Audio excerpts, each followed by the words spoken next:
Welcome to the first ever episode of Goated Rankings, and today we're going to be ranking every single type of common chair here at Columbia River based on the following 4 factors: comfort, how it affects your posture, the design/looks of it, and the overall quality.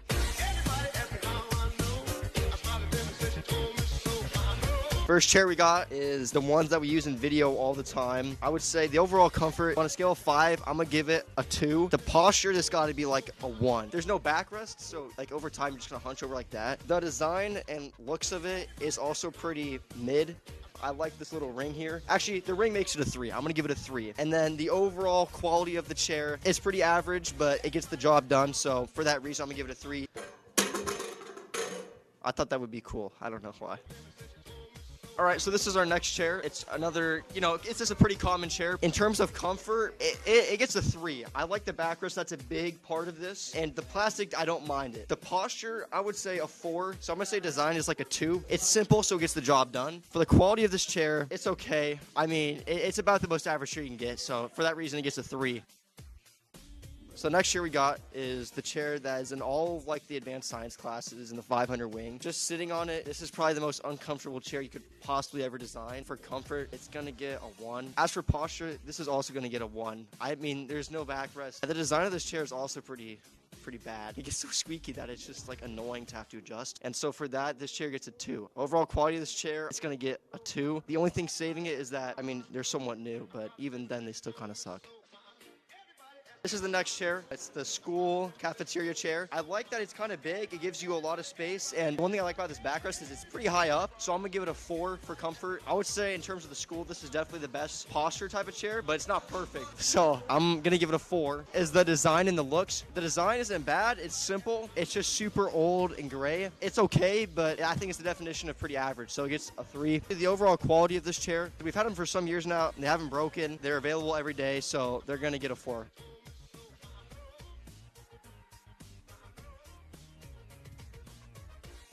And then lastly, what are your thoughts on this episode of the GOAT Rankings? It's a good premiere episode. I think it's a new era for CR Entertainment. This week, the writing on the wall.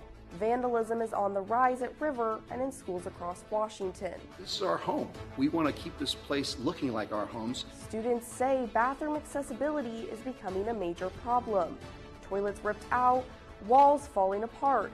Someone tried to set the 500 wing bathroom on fire. How did it get this bad?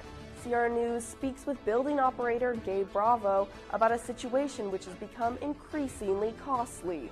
Gotta get this to stop. This is getting out of hand around here. We'll examine the fallout and the underlying issue at hand. Since Washington's legislature made disciplinary policy more lenient in public schools, some staff say students aren't facing enough consequences for destructive behavior. CR News chief anchor Time Sasakvanich joins me in studio to break down his recent reporting. The laws that have been passed over these, couple years actually promote support over punishment. Also, cleaning up the mess. Rivers RCA and Green Team are scheduling regular collections of recycling and litter around campus. Their efforts to make our school a more eco-friendly place for students to learn, and the recent bottle drive that's giving plastic a new purpose. Joining me for this week's Rapid Roundtable are Associate Principal Abby Davis, IB English and Theory of Knowledge teacher Jenny McAnally, River Cleaning Association President Connor Orr, and Jacob McManus, President of River's Green Team. Welcome to the conversation. It's the Rapids Report. From CR News, this is the Rapids Report with Talon Collins.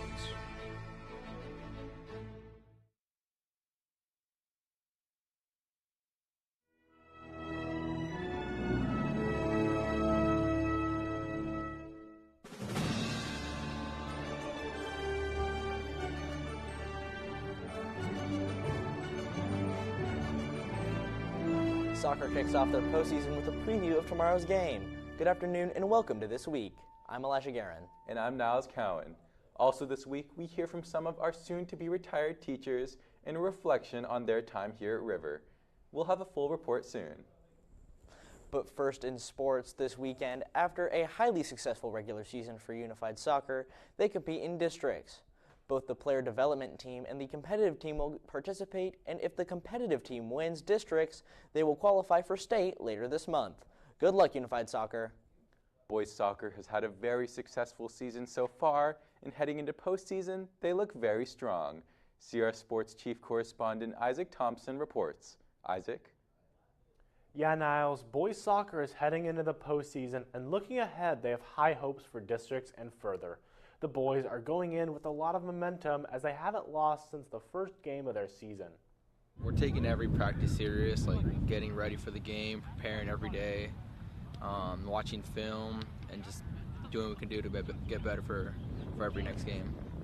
We're really motivated. We know we're a really good group of kids who can play. We're really tight, so we know if we keep up this momentum through every game, we can for sure win districts and hopefully state. Last year we came up a little short, so that's a big motivator this year, knowing that we came up short. But yeah, it's in the back of our head. We know we can do a lot better than we did last year. The boys will play the winner of Centralia versus Ridgefield this Saturday in their first game of districts. Good luck, boys. Elijah? Thank you, Isaac. In other news, current juniors family members 21 or older are needed. The Cascade Amphitheater is looking for volunteers to help run concessions for the 2025 summer concert season. If a family member is interested, visit the sign up under Class of 2026 in the newsletter. For any students looking for work during summer break this year, the Summer Works intern program is available now. There are a wide variety of intern jobs to choose from, but you must be willing to commit to about 8 weeks of learning and work. Seniors, graduation is approaching fast, and so is the senior grad party, taking place after graduation on June 10th. There will be transportation to the party from graduation, and the party will start at 7:15 p.m. and end at 4:30 a.m. Tickets are still available for $65 in the month of May and $75 in June. Chaperones are needed, so for more information, visit the Senior Boosters website below. Next week, ASB has put together a summer kickoff spirit week. Monday, make sure to wear socks, sandals, and sunglasses. Tuesday is barbecue wear day, followed by Wednesday, which is safari day. Thursday, color war, where freshmen wear orange, sophomores wear red, juniors wear yellow, and seniors will wear purple. Lastly, Friday is River Pride Day, so wear your best River Pride gear. We now turn to highlight a few teachers here at River retiring after the year ends. CR News senior correspondent Nishan Howard with those details. Nishan? Elijah, at the end of the school year, some of River's teachers will be retiring, setting their sights on resting after their long careers. Teachers include Dr. Quaid, Mr. McDonald, Ms. Ramey, and Ms. Ferguson. Dr. Quaid has been working at River for 23 years, Mr. McD for 34 years, and Ramey for 10 years. Here's what they have to say. I hope that I've instilled a love of languages, especially Spanish, to my students and inspire them to want to continue on with their language studies in high school and in college or wherever in the world. I think a great achievement for me personally was really pushing to keep the black box. It's not only a space where, as we know right now, they're testing for IB, but it's one of the only art spaces on campus. Without that space, we would really be lacking in support for kids with really pretty amazing creative abilities. Every day, I try to leave my kids and leave the people I interact with a smile, with a sense of accomplishment, helping kids figure out that they have something in them that they didn't know before. My favorite part are the students. They keep me young, they make me laugh, I just enjoy being with them each day, and it's the best part of my job. One time I had this very talented IB girl that just fallen off the table, and I sat her down and let her have it. And then 3-4 years later, we were doing conferences, and the mother comes in and says, "That I saved her daughter's life. I've been studying Spanish, and with one of our retired Spanish teachers, I'll be walking the Camino de Santiago this September. So rather than getting ready for grading new papers, I'll be walking through northern Spain. Ending on a positive note, we hope our retiring teachers enjoy their retreat from work. Niles? A great legacy that will be remembered for years to come. That is news for this Friday. I'm Niles Cowan. And I'm Elijah Guerin. From all of us here at CR News, thanks for watching.